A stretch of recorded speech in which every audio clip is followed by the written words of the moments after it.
When icy winds threatened to tear apart her family's forgotten cabin, tech heiress Aria Langley hired a rugged drifter to rebuild it.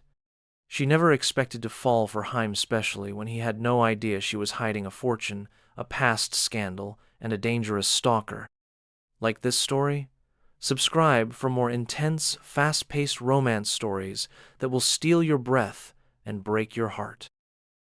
The wind knifed through the thin wool of Aria Langley's coat as she stepped out of the dusty rental car and took her first breath of mountain air in 5 years.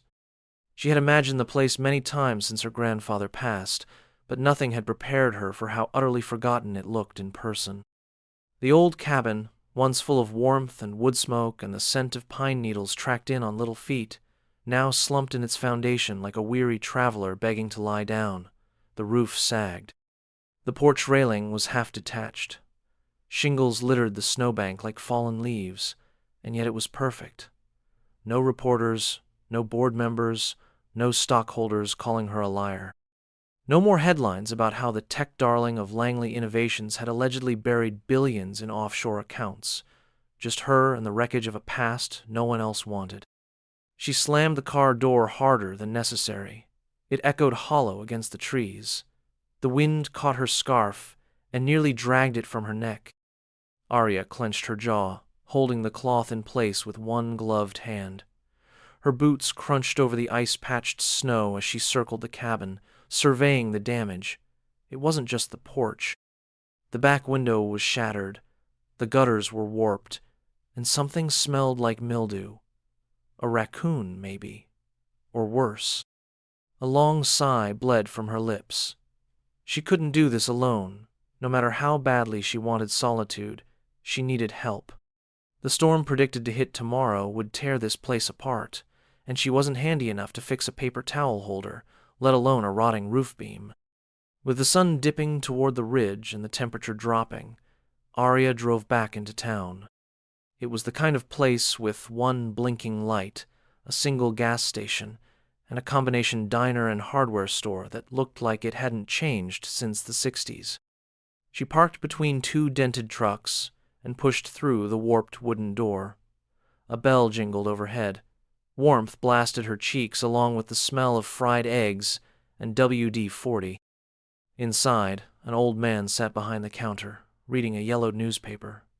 A waitress in a Santa hat poured coffee into a chipped mug. And crouched beside the wall of snow shovels, sleeves rolled up and arms deep in a mess of copper pipe, was a man who did not belong. He was tall. That was the first thing she noticed. Broad-shouldered, thick-armed, hair pulled back beneath a faded knit cap. His clothes were stained but clean, his jeans patched at the knee, his boots cracked at the toe. He worked with a kind of quiet intensity that came from necessity, not pride. And when the shopkeeper grumbled something about how the pipes hadn't held since the last freeze, the man gave a low, patient reply and kept working. Aria waited by the counter, pretending to examine a snowblower, but really just watching him. She didn't know what made her speak. Maybe it was the way his hands moved with practiced care. Maybe it was the way his back curved with weariness, like someone who hadn't slept indoors in too long. Or maybe it was the way the waitress gave him a warm smile that said, "You again." She cleared her throat. "Excuse me," she said. The man glanced over his shoulder. His eyes were sharp, gray as smoke, rimmed with dark lashes. His gaze moved from her boots to her gloves, to her face, unreadable. "You looking for something?" he asked. "I need help," she said before she could stop herself. I need to hire someone. For a job. At a cabin outside town." He stood, wiping his hands on a rag he pulled from his back pocket. "I'm not a contractor." "I figured," Aria said quickly. "But you seem like you know what you're doing. My cabin's a mess. Roof's leaking. Windows cracked. I can pay." At that, his brow lifted. "You don't even know me." "No," she admitted. "But I saw how you fixed those pipes. You're good, and I'm desperate." Something shifted in his expression. Not surprise exactly, but a kind of wary curiosity. He studied her again, as if weighing the risk. She held his gaze, willing herself to look calm and confident, even though her stomach twisted with nerves. She didn't want to beg. She couldn't afford to. Not with everything else she was hiding. "Cash?" he asked finally. "Yes," she said. "Heat and running water?" "Not yet. I have space heaters and bottled water." He hesitated, then extended a calloused hand. "Coal." She took it. His palm was rough and cold, his grip firm but brief. "Arya." "Lead the way," he said. They drove back in silence, save for the hum of the heater and the crunch of tires on packed snow. Cole didn't ask questions, and she didn't volunteer any.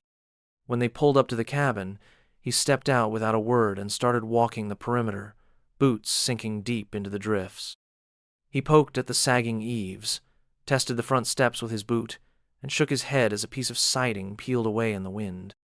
"This place hasn't been lived in for years," he said. "I know. You expecting company?" "No, just me." He gave a low whistle and glanced toward the tree line. "It's going to dump hard tonight. If we don't tarp the roof now, you'll wake up with snow in your kitchen. Then, let's do it," she said. Cole looked at her like he was trying to decide if she was brave or stupid. She wasn't sure herself. They worked side by side until dark. He showed her how to brace the ladder with a length of wood and how to pull the heavy tarp tight across the worst of the holes. She brought him tools, held the flashlight steady, and tried not to slip off the icy steps. By the time they were done, her fingers were numb and her thighs ached from climbing. He didn't complain once. Inside, she lit the gas stove and handed him a bowl of canned soup. "I can pay more tomorrow," she said. "Once I get into town again."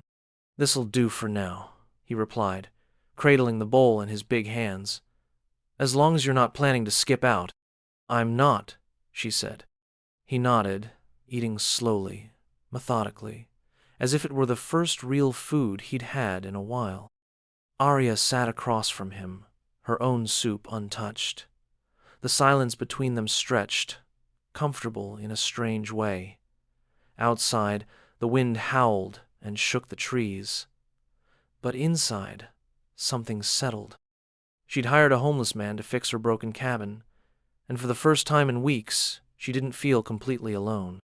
Cole rose with the sun, already moving before Arya opened her eyes to the sharp, unfamiliar stillness of the cabin's morning air. The space heater buzzed weakly beside her, its orange coils casting a dull glow across the floorboards. She sat up, pulling the threadbare blanket tighter around her shoulders, and blinked at the empty armchair across the room. The soup bowls were gone. The kettle on the stove was steaming. She heard the soft thud of boots on the porch, and then the sound of tools clinking together. By the time she stepped outside in her thickest coat, the morning was fully alive with the slow rhythm of labor. Cole had dragged a ladder from the side of the cabin and was halfway up the roof, a coil of rope slung over his shoulder. He didn't greet her, just gave a curt nod before continuing to pull loose shingles and stack them beside the chimney. She tried to offer him coffee. He declined without looking down. Instead of pushing, she watched. There was a clarity in the way he worked, a focus that left no room for idle conversation. He moved like a man who had learned that doing was safer than thinking, and certainly safer than feeling. She respected that. She had learned something similar, though her tools had always been words, strategy, press releases, and numbers arranged into palatable truths. She wondered what Cole would say if he knew who she really was. Probably nothing. Probably just that same unreadable stare, and then the quiet return to work. He came down around noon, dusted with snow and wood dust, his cheeks flushed from the cold. She had made oatmeal with dried apples and a pinch of cinnamon. It was the best she could do with the bare pantry. He took the bowl with a short thanks. They sat by the stove again, the air warm enough now that she didn't need the blanket. He didn't speak until the last bite was gone. "I have rules," he said, setting his spoon down. "Rules," she repeated, her voice neutral.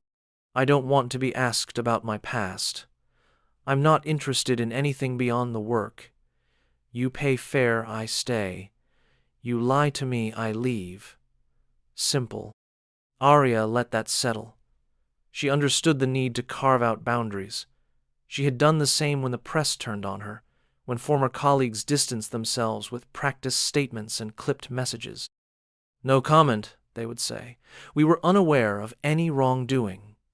She had signed every non-disclosure form they handed her, swallowed the shame, and walked away from a company she built. I can follow those rules, she said.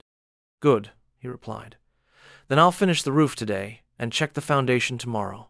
After that, you can decide what comes next. It wasn't a promise. It was a proposition.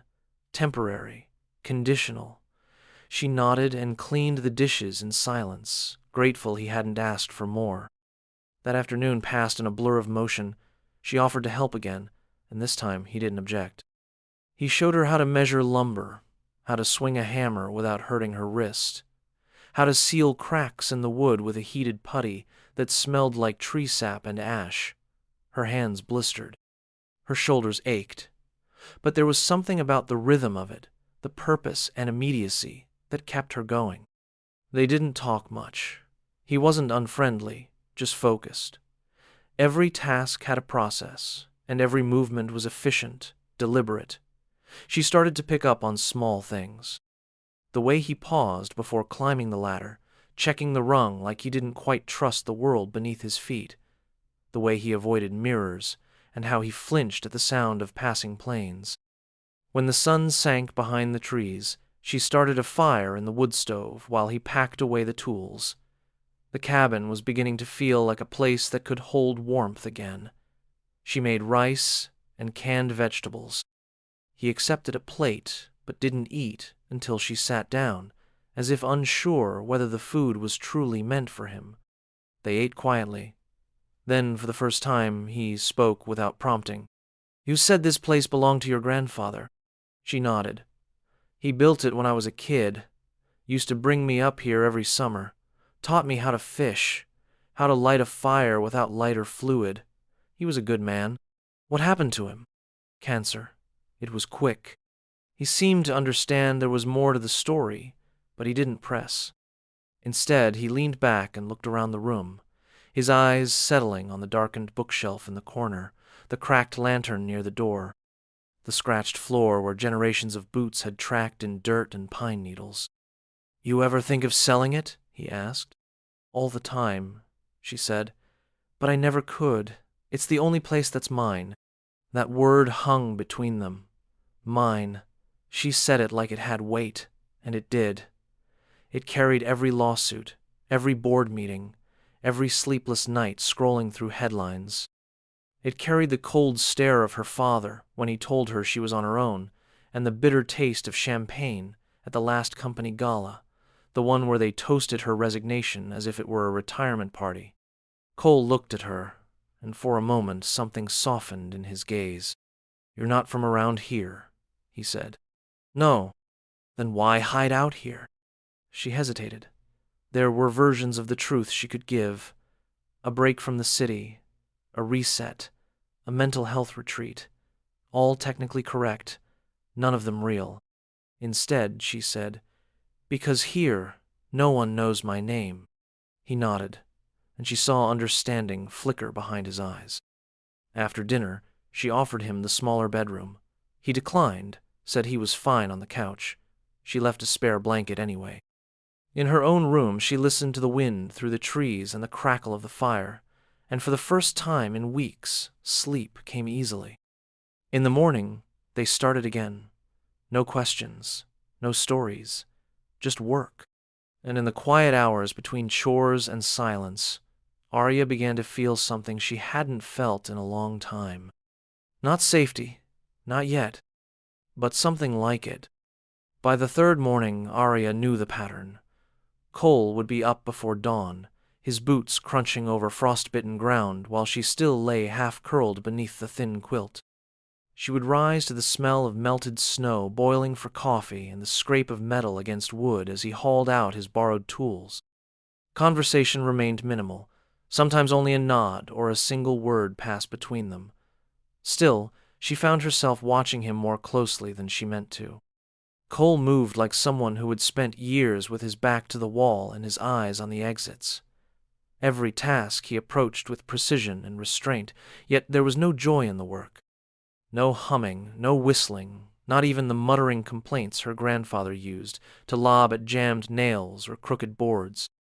And yet, when he stepped back from something he had fixed, the newly sealed window frame, the patched siding, the reinforced roofline, he would stare at it a moment longer than necessary, as if he wanted to memorize the evidence that something broken could be made useful again. Arya tried to contribute where she could, fetching nails or holding boards in place, but most of the time he moved too fast for her to be much help. She offered meals and coffee instead. That he accepted them without protest felt like a small victory. The snow came in soft waves that morning, more a flurry than a storm. It swept across the trees and coated the firewood coal stacked beside the cabin.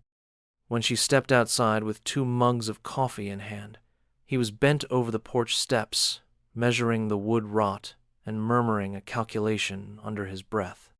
She handed him a mug. He took it with a nod. "Thanks," he said, voice low and gravelly from the cold. "You always this quiet?" she asked. He glanced at her, shrugged once. "Usually." She leaned against the railing, careful to avoid the weak spot he had warned her about yesterday. "I used to hate silence," she said. "Grew up in a house with 10 different speakers blasting updates all day long. Market reports, news alerts. My father believed in staying informed to the second." Cole took a slow sip. "Sounds exhausting." It was, but useful. I always knew what the rest of the world was doing, just not myself. He looked at her then, really looked, as if weighing whether she meant it.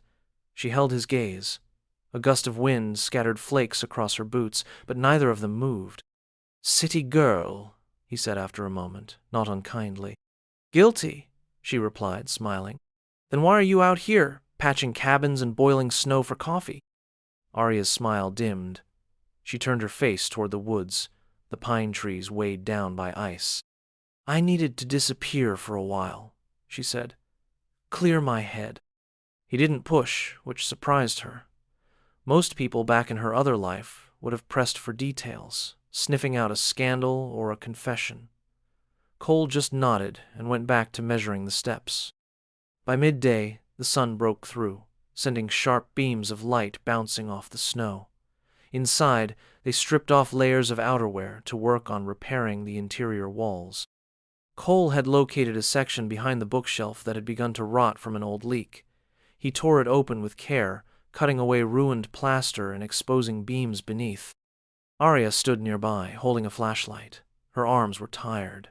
She could smell the faint, sour scent of wet wood. "Your grandfather did most of this himself?" Cole asked without looking up. "Yeah. He loved working with his hands. I was more of an observer, to be honest. I brought him lemonade and asked 100 questions. You didn't try to fix things with him?" "I tried once. Cut my thumb open on a rusted nail. Cried so loud he drove me straight to the clinic. After that, I was banned from helping." Cole gave a quiet laugh. It startled her, soft and sudden. "I don't see you crying over a nail now," he said. She smiled, proud without knowing why. "I guess I've toughened up." He stepped back and examined the wall. His brow furrowed, and he wiped sawdust from his face with the back of his hand. He looked at her again, slower this time. "You learn fast," he said. The warmth that bloomed in her chest surprised her. It wasn't praise exactly, but it felt more sincere than most compliments she had received in the last year. They continued working into the late afternoon, only stopping when the wind picked up and the temperature dropped. Arya's hands were sore. Her nails were rimmed with dirt. Her once perfect manicure had been chipped away by 3 days of labor, and she did not care. It felt good to be tired from something real. That night, as the cabin glowed with firelight, she pulled out a bottle of cheap whiskey she had found in the back of a cabinet. She poured 2 glasses and offered him one. Cole took it but didn't drink right away. They sat near the fire, legs stretched out, shadows flickering across the walls. The silence was different now, less strained. "Where'd you come from, Cole?" she asked quietly, not to pry, but because it felt right to ask. He rolled the glass in his hands, watching the liquid shift. "South. Before that, West Coast. I stopped keeping track." She waited. He drank. "I had a job once. High-rise construction. Good crew. Then the company collapsed after a fraud investigation. I wasn't part of it, but it didn't matter. Everyone lost their pay, their savings. After that, nothing stuck. I stopped trying for a while." Arya nodded slowly. "You weren't the one who broke it, but you still paid for it." "Something like that," he said. She could relate. Deeply, uncomfortably. "I know how that feels," she whispered. He looked at her, studying the weight behind her words, but said nothing. The fire crackled. Outside, the snow fell again, thick and quiet. Inside, the air felt warm, in a way that had nothing to do with heat. After a long pause, Cole said, "You ever think about going back?" "Sometimes," she said, "but I don't know who'd be waiting." They both sipped their drinks. The silence between them thickened but didn't press. She didn't realize how close they were sitting until the back of his hand brushed hers. The contact was light, unintentional. She didn't move away. Neither did he. Her heart beat faster, not because of fear or nerves, but because of something far rarer, the feeling that she was exactly where she was supposed to be, even if it made no sense. He turned toward her, the flicker of the fire reflected in his eyes. For a second, she thought he might kiss her. He didn't. He stood, slow and deliberate, and walked toward the window. Something in the woods had snapped, a branch maybe, or a footstep. She joined him. Together they stared into the darkness, but saw nothing. Still, neither of them spoke again that night. But when she returned to bed, she noticed that her chest felt lighter.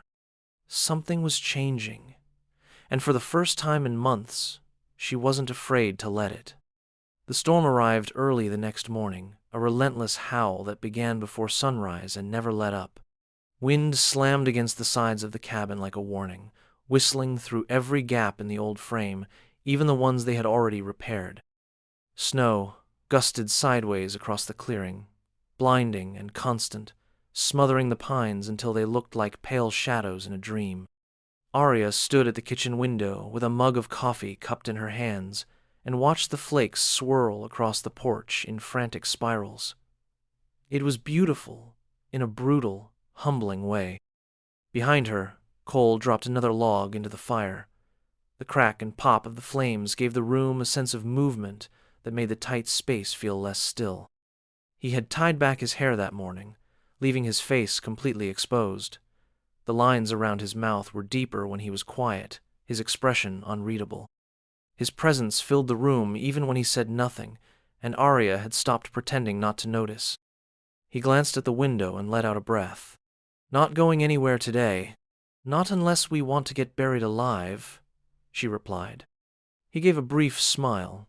It was the second one she had seen in 24 hours, and it was doing something to her pulse that she wished she could ignore.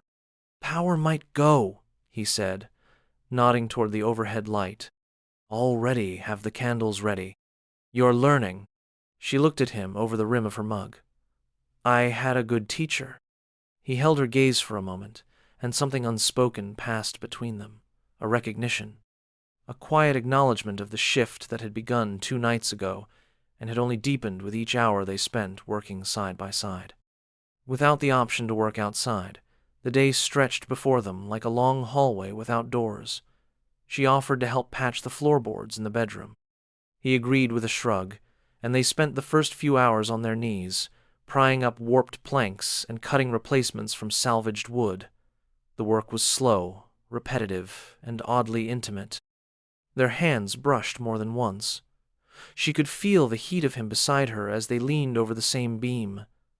At one point, she dropped a nail and reached for it at the same time he did. Their fingers touched, and neither of them pulled away immediately. By afternoon, The snow had piled halfway up the windows. They had run out of tasks, their tools finally set aside. With the fire blazing and the wind still shrieking through the trees, they found themselves sitting at the kitchen table with a deck of cards between them.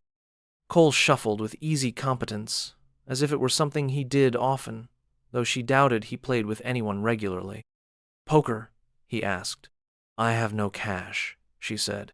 He lifted a brow. "Course, then. Winner gets the rest of the day off." Arya grinned. "That's dangerous. You've seen my cooking." They played for hours, dealing hand after hand while the storm raged outside. She lost more often than she won, but she didn't care. Cole's laugh became more frequent, his shoulders looser, his voice warmer. He told her about a dog he once rescued in Colorado, a mutt that followed him from site to site until he had to give it up when the shelters ran out of space. She told him about the time she nearly burned down a hotel conference room trying to impress investors with a prototype toaster that turned out to have a faulty wire. They laughed harder than they had in days.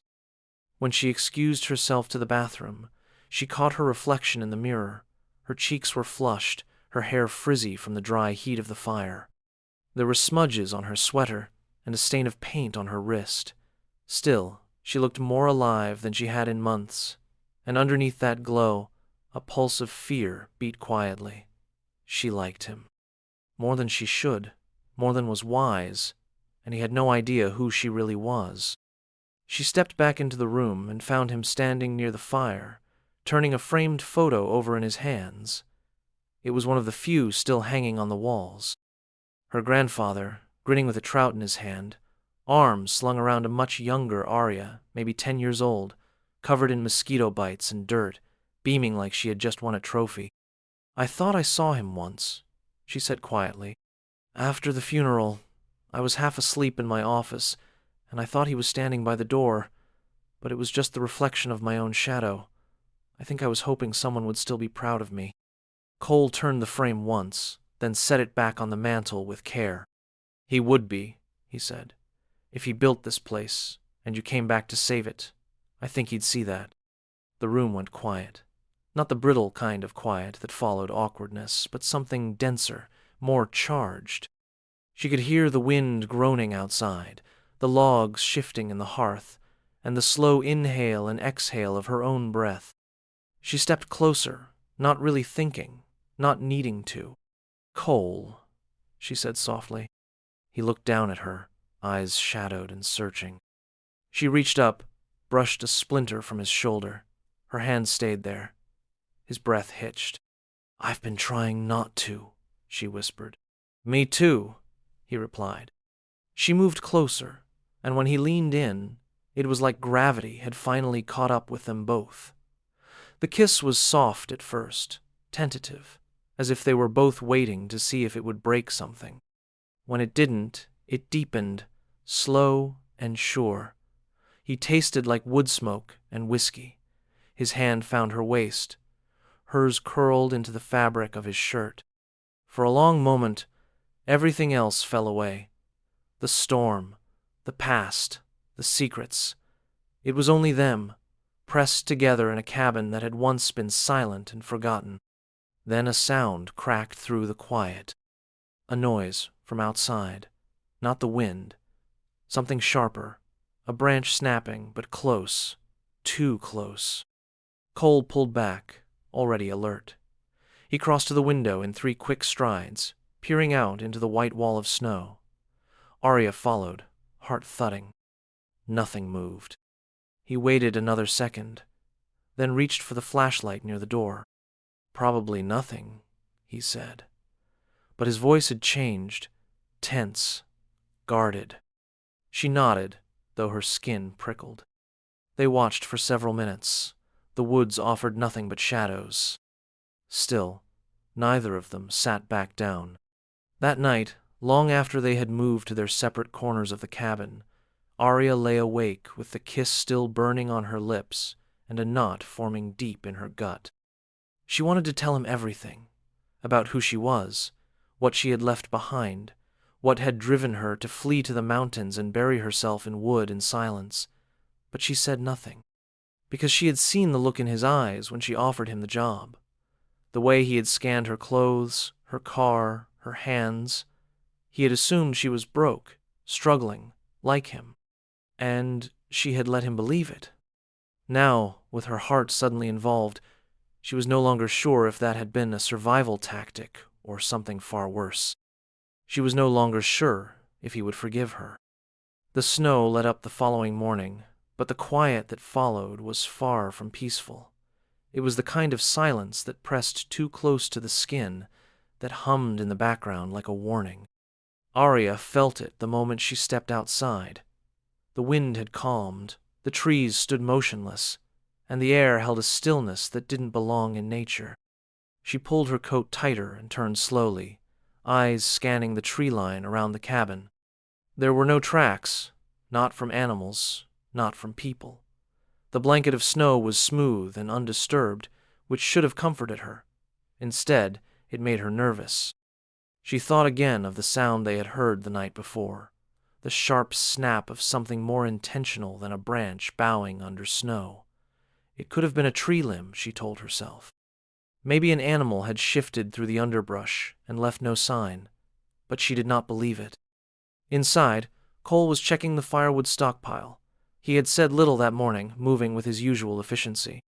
She could tell the kiss still lingered in his thoughts the way it did in hers, but neither of them had spoken about it. It hung in the air between them like a thread neither wanted to pull. When she stepped back through the door, he looked up, brow furrowed. "Everything all right?" She nodded automatically, then hesitated. It felt strange out there. Too quiet." He straightened, eyes sharp. "Like someone's been here? I don't know. It's just a feeling." Cole didn't dismiss her. That was one of the things she had come to appreciate about him. He didn't scoff or shrug off her instincts. He simply grabbed his jacket and stepped outside. Arya watched him circle the cabin twice, boots crunching slowly through the snow. He paused at the woodshed, then walked to the edge of the clearing. He stood still for several moments, then crouched low. When he returned, his face was unreadable. "Nothing fresh, but I found something near the back slope, half buried in snow."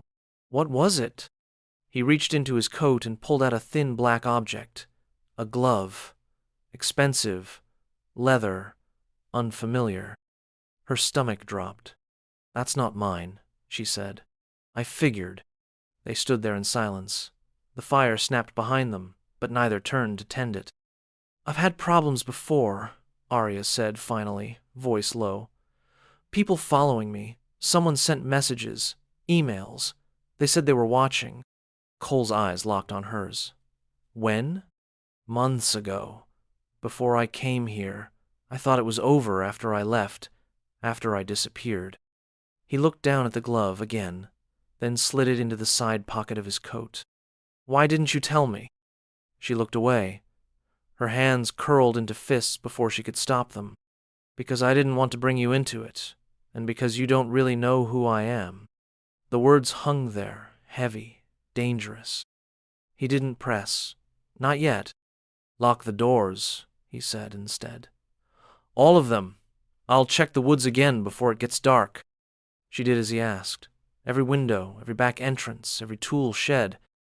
She shoved a chair beneath the front door handle and watched through the slats of the blinds until she saw Cole return, dusted with snow, face lined with frustration. "There's nothing fresh," he said, "but I found a cigarette butt not far from the stream. Still smelled like it was smoked yesterday." Arya closed her eyes.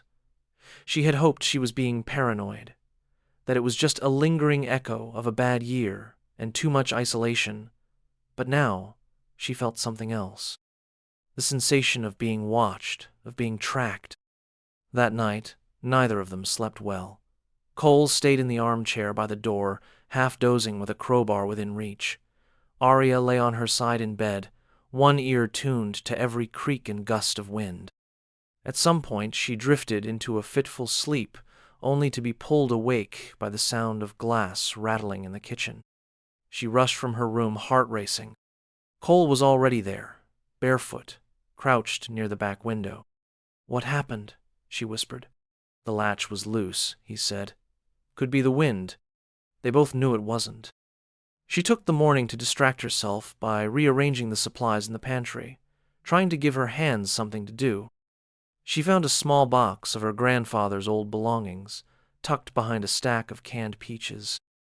Inside were some note cards with recipes scrawled in his tight cursive, a faded photo of the lake during summer, and a black camera with a cracked lens. Cole walked in while she was staring at the camera, lost in thought. "Was that his?" he asked. She nodded. He used to take it everywhere, took hundreds of pictures of the woods, the cabin, fishing trips. He said photographs were proof that memory wasn't lying to you. He sat beside her, glancing down at the box. "You still got the film?" "No idea," she said. "But I think he had a box of tapes somewhere, from the cabin security cameras. He got paranoid toward the end." Cole stood, moving toward the bookshelf. He scanned the titles, then crouched and pulled out a small black storage case. "Is this it?" She blinked. "How did you know?" "My dad kept his the same way. VHS or mini tapes." "Mini." He opened the case and pulled one out, turning it over in his fingers. "I'll see if I can get these working. Maybe there's footage worth checking." She felt a rush of gratitude, so sharp it made her throat ache. "Thank you," she said. Later, when Cole had rigged the old monitor and managed to play back one of the tapes, they sat side by side in the dark, watching grainy black and white images flicker on the screen. Most of the footage was uneventful: trees swaying, a fox skirting the edge of the porch. One recording showed Arya arriving at the cabin 3 days ago, shoulders hunched, her eyes hidden beneath sunglasses. The next tape skipped ahead to the night of the storm. Cole leaned forward, pausing the feed. "Look," he said. In the far right corner of the frame, almost out of view, a shape moved between the trees, human height. The resolution was poor, but it was clearly someone. "Damn it," she whispered. Cole rewound and played it again. Same shape, same distance. They were watching. "Why? Why now?" He didn't answer.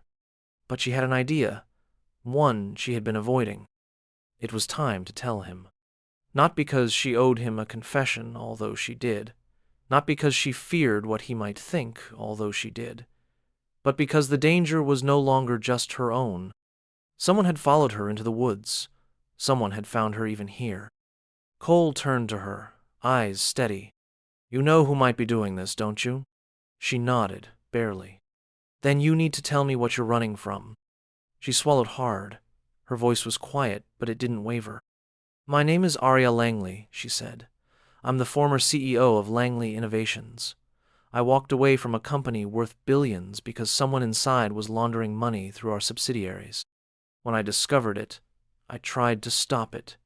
But before I could, the blame landed on me. I left before they could pin it all." Cole's expression didn't change. His voice, when it came, was careful. "So they think you took the money?" "Yes." "And you didn't?" "No. And now someone doesn't want you to talk." She nodded again.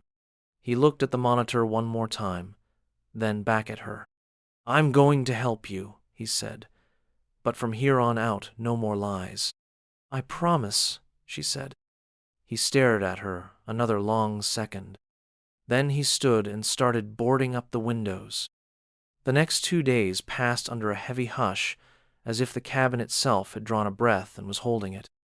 Cole moved with a purpose sharper than before, inspecting every weak point in the structure, reinforcing doors and covering windows with thick blankets nailed into place. He made her test the locks twice, and instructed her on how to use the emergency radio he found stashed beneath a pile of old winter gear. Arya obeyed without argument. The only time she had ever felt this protected was as a child, sleeping in this very place, with her grandfather's quiet presence in the next room.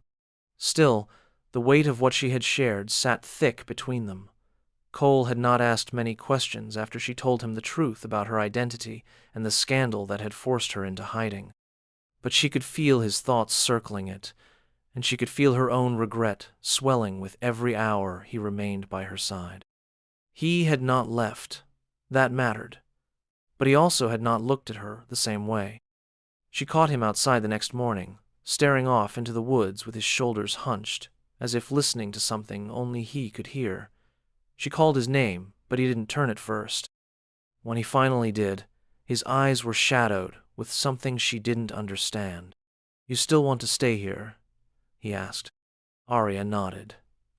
"For now, I just need a few more days. To think."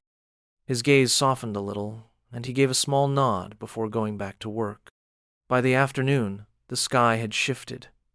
The thick clouds broke into thinner veils, sunlight slicing through like blades of glass. Arya took the opportunity to hike up to the mailbox near the old road while Cole rechecked the perimeter. The air smelled cleaner than it had in days, the kind of clean that only follows a snowstorm, sharp and crisp and free of every distraction. Inside the mailbox was nothing but damp paper and a faded flyer for snow tires. She stuffed it into her coat pocket and turned back toward the cabin. That was when she saw the car. It was parked just beyond the bend in the road, partially hidden behind a drift of snow and a copse of trees. A sleek, black sedan, too polished to belong to anyone local. The windows were tinted, and the engine was off. There was no movement inside. She froze. A memory flashed through her mind, vivid and unwanted. A photo taken by a journalist weeks before she left the city, showing her walking into her office with that same make and model in the background. It had followed her once. It had circled her apartment twice. And now, it was here. Cole's voice startled her. "You all right?" She turned to see him striding up the trail behind her, eyes narrowing as he followed her line of sight. His hand dropped instinctively to the utility knife clipped to his belt. "Is that the same car?" he asked. "I think so." They waited a moment longer. The car did not move. "Come on," he said, tugging her gently by the arm. "Let's get inside." Back at the cabin, Cole retrieved the binoculars from the attic and kept watch from the upstairs loft while Arya paced. Her nerves were burning. She checked the locks again. She boiled water without knowing why. Her thoughts spun in endless loops. The moment she started to feel safe, it seemed the world reminded her she wasn't. An hour later, she heard tires crunching. She looked at Cole. He nodded once. "It's gone." Relief was fleeting. Whoever it was, they had found her, and now they knew she was not alone. The following morning, her assistant showed up. Arya heard the knock first, soft and hesitant. She rushed to the door before Cole could reach it.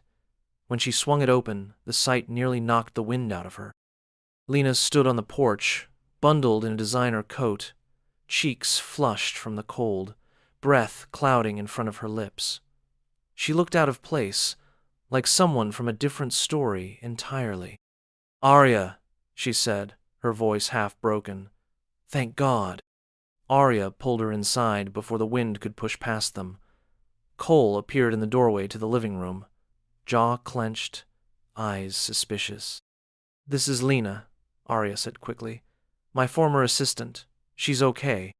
Lena stared at Cole, recognition dawning. Not recognition of who he was, but of the type of man he might be, the kind who had no patience for excuses. "I'm sorry to just show up," Lena said, rubbing her hands together. "I couldn't reach you. Your phone's been off. The burner you left isn't answering either. I got worried." "Worried enough to track me here?" Arya asked, her tone sharper than intended. Lena looked wounded. "Someone has been asking questions. At the office. Around the Foundation. There are whispers that your disappearance wasn't voluntary." "It wasn't entirely," Arya said. "But it was necessary." Lena hesitated.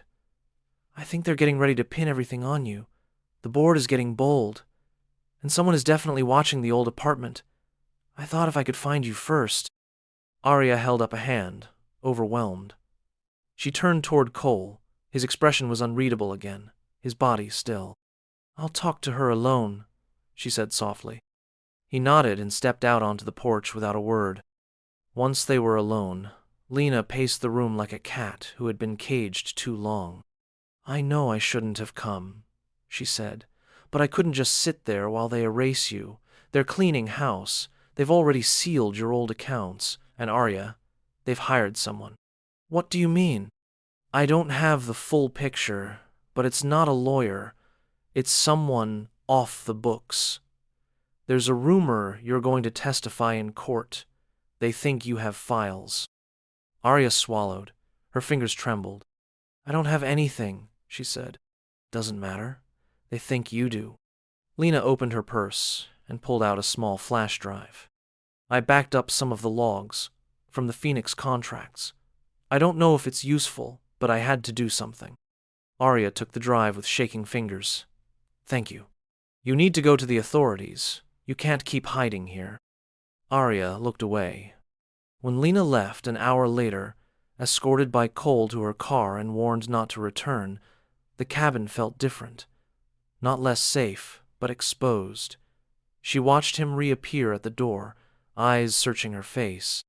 "You lied to me," he said quietly. Her heart lurched. "I didn't mean to. At first, I just didn't know how to explain. Then things got complicated." He took a step closer, hands at his sides. "I asked for one thing, the truth. You promised." "I know," she said, voice breaking. "I don't care about your money, Arya. I don't care that you ran from a world full of liars.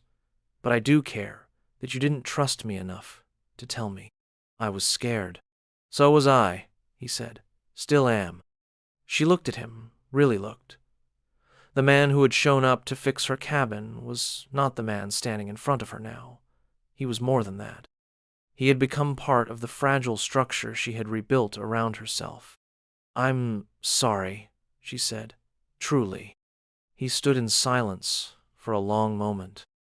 Then he turned and walked toward the door. She did not stop him, but she had never felt emptier in her life.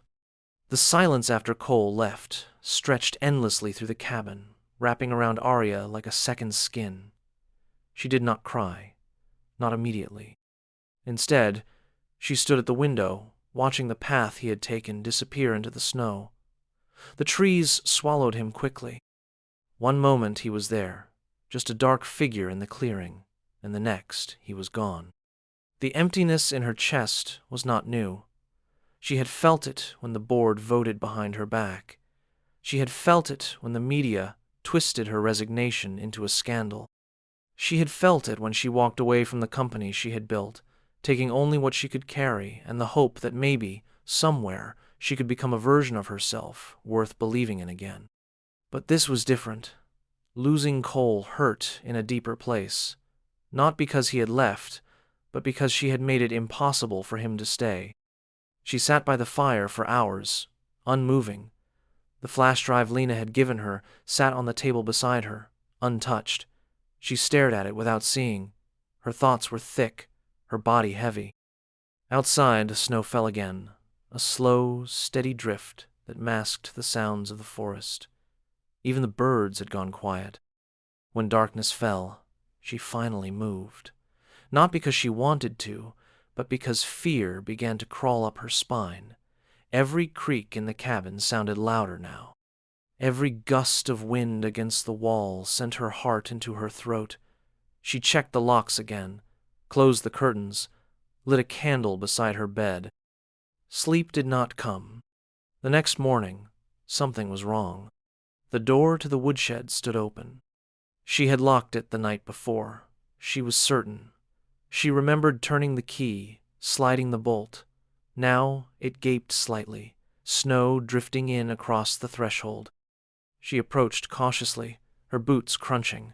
Inside, nothing seemed missing. The tools were in place, the tarp still folded in the corner. But the sensation of being watched returned, sharp and immediate. She closed the door, locked it again, and backed away. Back in the cabin, she retrieved the flash drive and plugged it into the old laptop she had used for emergency communication. It whirred to life slowly, the fan groaning under the strain. The screen flickered, then opened to a folder titled Phoenix Logs. She clicked. Most of the documents were financial reports, spreadsheets, dates, transfers, line after line of amounts that to most eyes would look normal. But she had built this system. She knew what should and should not be there. Within 10 minutes, she found it. A series of transfers routed through an offshore firm that did not appear on any official record. Nearly $30 million moved in irregular patterns over 6 months. It was all here, enough to raise serious questions. She sat back, hands cold, despite the heat of the fire. They had been right to fear her. She had what they wanted to bury. A noise outside pulled her attention away. Footsteps. She rose slowly, heart pounding, crossed the room, and peered through the side window, careful not to shift the curtain too much. A figure moved through the trees. Not Cole. This man was taller, broader, dressed in dark clothing, his head covered by a hood. He moved like someone who did not want to be seen, but was no longer afraid of being caught. Arya stepped back from the window and grabbed the emergency radio. Her fingers trembled as she switched it on and tried to reach the ranger station. Static. No response. She tried again. Still nothing. She had no gun, no signal, no way to run. Her breath caught in her chest. The door rattled. Once. Then again. A test, like fingers brushing the frame. She backed toward the kitchen, eyes searching for anything she could use. Her hands landed on a rusted iron skillet. It was heavy. Not much, but something. The third attempt on the door was harder, more forceful. The frame shuddered. She braced herself. But the sound of another voice cut through the air. "Get away from the house. Cole." His voice was low, controlled, but it carried. A second later came the sound of a struggle. A grunt, a crash, snow kicking up against the side of the house. Arya ran to the front window, just in time to see Cole throw the intruder into a snowbank. The man staggered, then turned and ran toward the trees. Cole did not follow. He stood still, chest rising and falling, eyes locked on the direction the man had disappeared. When she opened the door, he turned toward her, face tight with anger and something deeper. "You all right?" he asked. She nodded, breathless. "I think so." He stepped inside, brushing snow from his shoulders. "I thought I saw something last night, but I wasn't sure. Then I came back this morning and saw footprints near the side window. I didn't know if I was too late." "You weren't," she said, "but I think he was about to come in." Cole scanned the room, his eyes landing on the laptop still open on the table. "You looked at the files?" "Yes." He nodded once. She hesitated. "Why did you come back?" He met her eyes. "I didn't leave because of your money, or your past. I left because you didn't trust me. But then I realized I've been lying too. Not about who I am, but about what I want." He stepped closer. "I don't want to be someone passing through your life. Not anymore. I want to stay, if you'll have me." Tears pricked the corners of her eyes. She blinked them away. "I was scared. That if you knew everything, you'd walk away. I did, and I came back." She stepped into his arms. He held her tightly, his breath warm against her hair. Outside, the wind began to rise again. But inside, for the first time in days, she felt steady. She would not run. Not this time. And with Cole beside her, she knew she would not have to face any of it alone. They spent the rest of that day preparing as if a storm were coming. Only this time, the threat had nothing to do with weather. Cole moved through the cabin with a quiet focus, checking the doors and windows once more, reinforcing the already braced walls. He insisted Arya carry the emergency radio with her wherever she went, even inside the house, and made sure the flashlight beside her bed had fresh batteries. She did not argue. The look in his eyes, when he had faced the intruder, had erased any doubt about how real the danger was. Arya backed up the contents of the flash drive to a second device and hid it in the hollow of an old clock on the bookshelf, a trick her grandfather had once shown her. She wrote down the names and account numbers she had found, scrawling them into a notebook she kept beneath a loose floorboard in the bedroom. Every hour she checked the windows, scanned the tree line, and listened for sounds that did not belong. The man who had tried to break in had not returned, not yet, but that did not mean he was gone. Cole believed he had only been testing the edges, looking for weak points. She believed it too. Whoever had followed her here had been watching long enough to know she was not alone anymore. That meant they would come back better prepared. That night, they ate a quiet dinner. The stew Arya had made earlier sat heavy in their bowls, the warmth of it comforting in a way the fire could not provide. Cole ate slowly, one hand resting on the table, the other always near the knife tucked into his belt. His shoulders were tense, and every creak in the cabin made him glance toward the window. "You should get some rest," he said as she rinsed the dishes. "I will. Soon," she replied. "What about you?" "I'll take first watch, just in case." She nodded and dried her hands. For a moment, she stood at the edge of the kitchen, watching him. The firelight caught in his hair, casting a faint glow across his cheek. There was a calm strength in him that had nothing to do with size or speed. He did not flinch when things got hard. He did not run. Even when she had given him every reason to walk away, he had come back. "Thank you," she said softly. He turned his head slightly. "For what?" "For being here." Cole gave a small nod, then turned his eyes back to the window. He did not need to say anything else. He was already doing more than enough. Arya went to bed, but sleep was distant. Her mind would not let go of the image of the man outside the cabin. She kept thinking about the way he had tested the door, not forcing it open, but waiting for the right moment.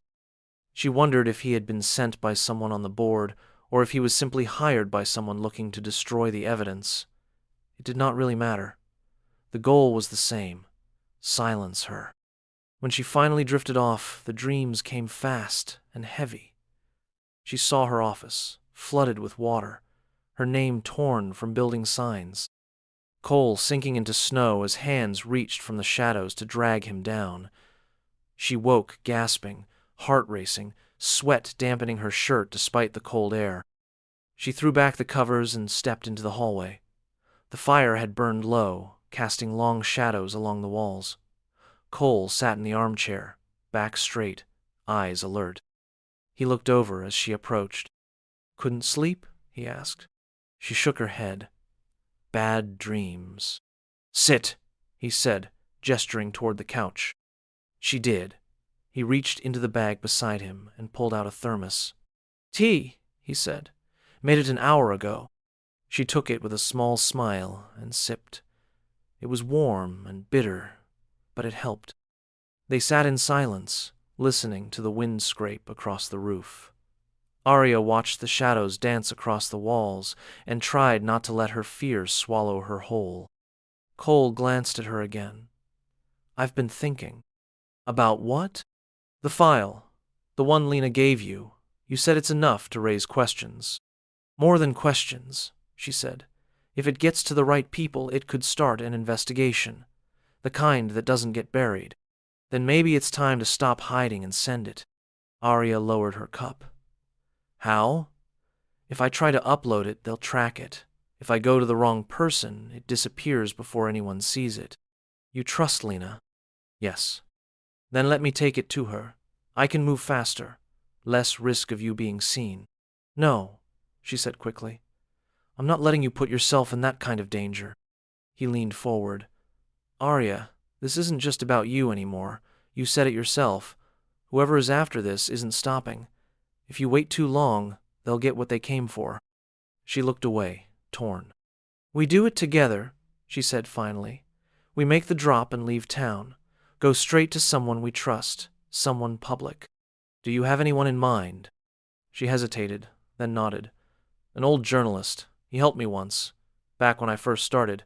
He's one of the few who never sold a story." "Then we get to him," Cole said. "You prep the file. I'll get the truck ready." They agreed, to move at dawn. But dawn came too late.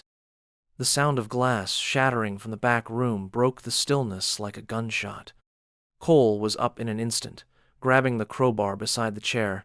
He motioned for her to stay down as he moved toward the hallway. Arya crouched behind the table, heart pounding, hand clamped over her mouth. A second crash came from the kitchen. Then the thud of boots on wood. Someone was inside. Cole met the first man near the stove.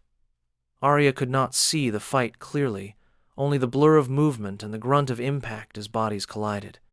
A second man appeared in the doorway, face masked, holding a flashlight and something glinting in his hand. Arya did not wait to see what it was. She grabbed the iron skillet from earlier and swung with everything she had. The man crumpled. She stood over him, panting.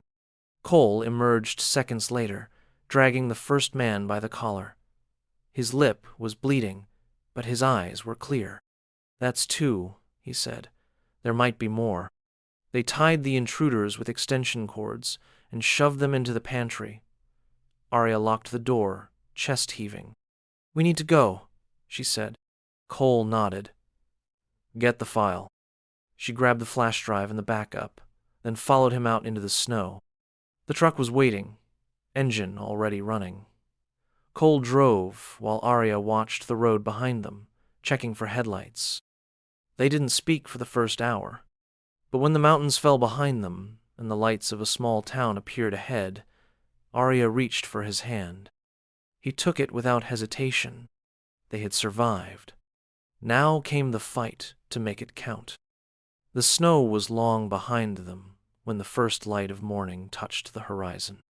The truck's headlights cut a pale path through the early dawn, reflecting off frost-covered road signs and quiet buildings just beginning to stir.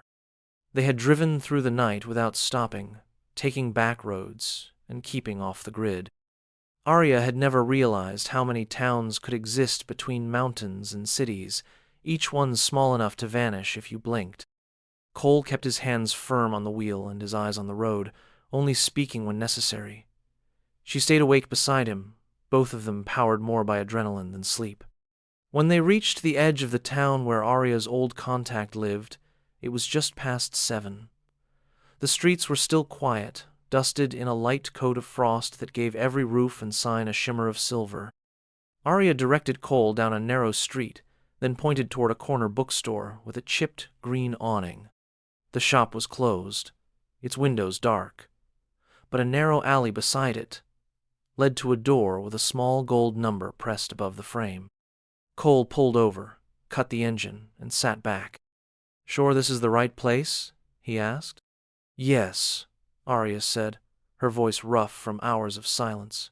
"He lives above the shop, keeps a phone line just for emergencies." Cole nodded. "You want me to come with you?" She hesitated, then shook her head. "Let me try alone first. If he answers, I'll call you up." He handed her the emergency radio without a word. She slipped it into her coat pocket, then climbed out and made her way to the door. Her knuckles hovered above the wood for a long moment before she finally knocked. Footsteps answered a few seconds later. The door creaked open just enough to reveal a narrow face, older now than she remembered, with eyes that blinked twice before recognition settled in. "Arya Langley," the man said. "Well, I'll be damned." "Hi, Mike," she whispered. "I need your help." He opened the door fully and stepped aside. She entered quickly, feeling the warmth of the apartment wrap around her like a relief she had not expected. Mike closed the door and locked it behind them. The space smelled like paper and coffee and dust, just like she remembered. Books were stacked against every wall, and a single desk was covered in half-sorted files. "I saw the headlines," he said, leading her into the kitchen. "Been wondering where you disappeared to. Sit, talk." She pulled out the flash drive and set it on the table between them. "I need you to leak this, anonymously. It contains financial records that prove the real source of the money laundering tied to Langley Innovations. They buried the evidence, and I got blamed for it." Mike frowned. "You're sure it's solid?" "Very. I built the system it was stolen through. These logs are backups Lena saved before they wiped the servers. He picked up the drive, examining it like it might explode. What happens if I run this? You expose the real criminals. And maybe, just maybe, I get my name back. Mike rubbed a hand over his mouth, then stood and moved to the desk. He inserted the drive into his laptop and waited as the files opened. Arya stood behind him, watching his face as the numbers and documents scrolled by. His frown deepened, his eyes sharpened. At one point, he let out a low whistle. "Jesus," he muttered, "this is a mess." "It's also proof," she said. "Will you do it?" He looked up at her. "I'll send it to 3 independent contacts. One in New York, one in London, and one in Berlin. They'll post simultaneously. Different formats. Enough noise to make it impossible to bury." She nodded, relief washing over her like water. She pulled out the backup copy and handed it to him. "In case something happens to me." Mike took it without hesitation. "It won't, but I've got it." Back downstairs, Cole was waiting by the truck, one boot planted against the front tire. He looked up as she approached, and the way his expression softened made her chest tighten. "He's going to publish it," she said. "Today." Cole gave a short nod, then stepped closer. "What now?" "Now we wait," she said. "We find a place to lay low until the storm hits the people it's supposed to hit." He didn't ask how long that might take. He simply opened the door and helped her in. They drove another 2 hours until they found a small roadside inn with faded shingles and a quiet parking lot. The woman at the desk barely glanced up as she handed them a key to a room at the far end of the building. It was modest, clean, and most importantly, anonymous. Arya collapsed onto the bed the moment they entered. Cole closed the door, locked it, and lowered himself into the chair across from her. She looked at him, her face pale against the blanket. "Are you angry with me?" He shook his head. "I was, for a minute, but not now." "Why?" "Because you told me the truth, and you did the right thing." A pause passed between them. "I don't know what happens after this," she said. "Neither do I." She sat up. "But I want to figure it out, with you." Cole stood slowly, moved to the bed, and sat beside her. "Then we will." That night, they turned on the news and waited. By 9 o'clock, the first reports were rolling across the bottom of the screen.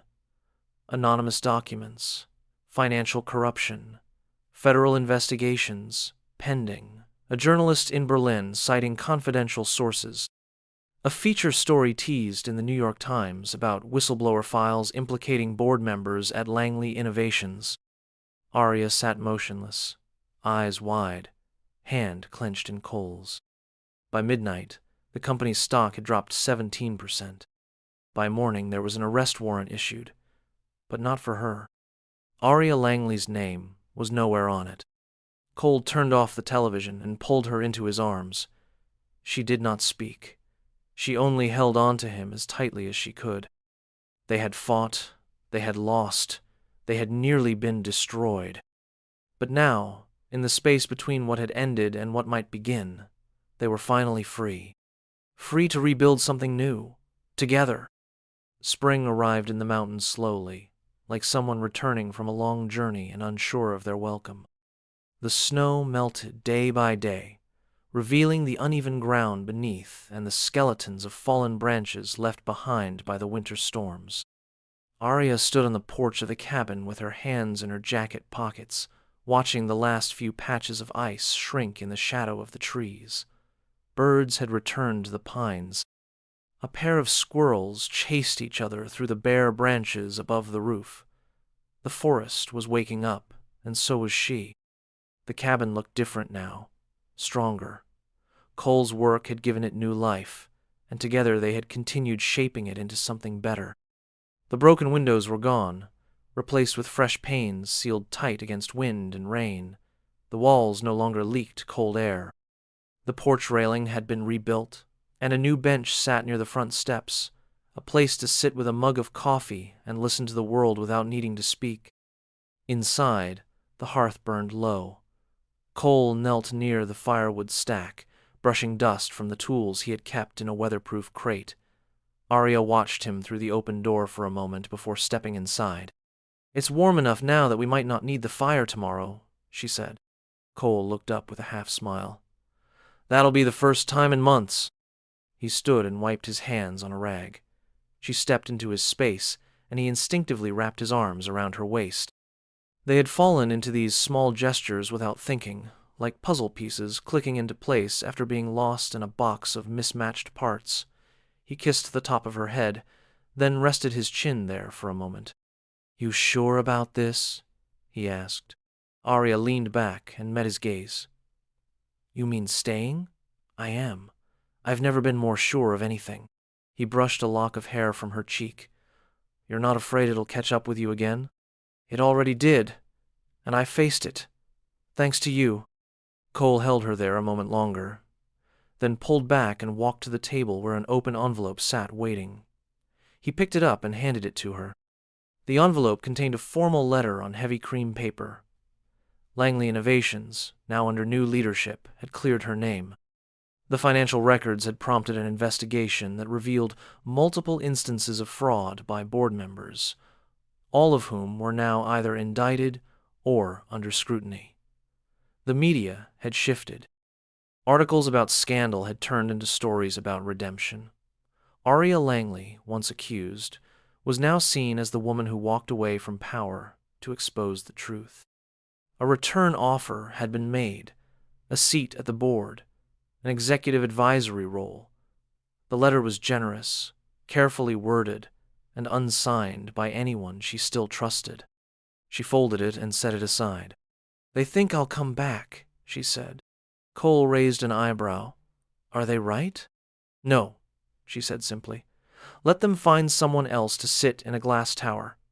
I've had enough of mirrors and microphones." He gave a quiet nod, clearly relieved.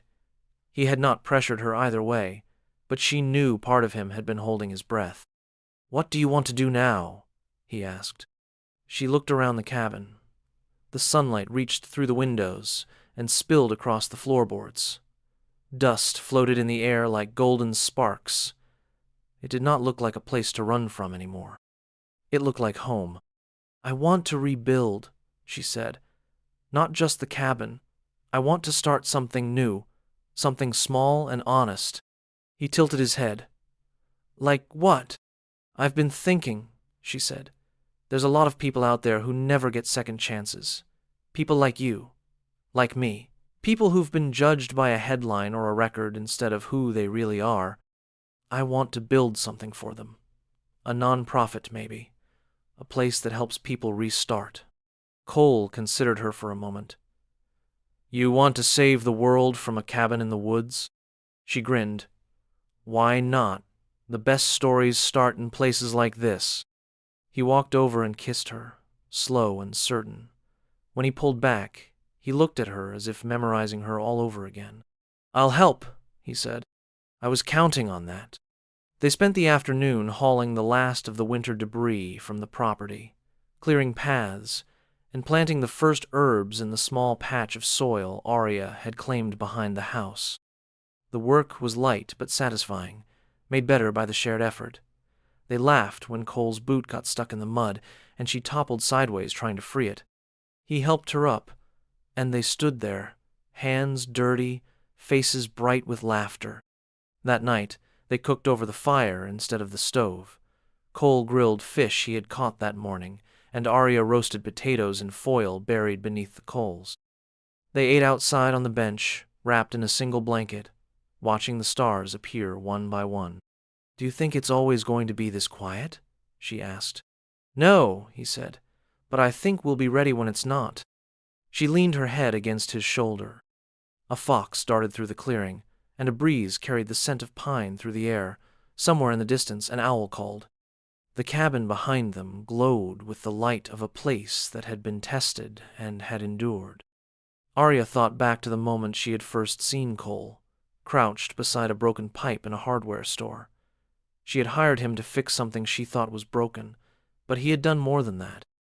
He had taught her how to rebuild without fear, how to trust again, how to let go of the past, not by erasing it, but by using it to build something stronger. She turned to him, her voice quiet in the stillness.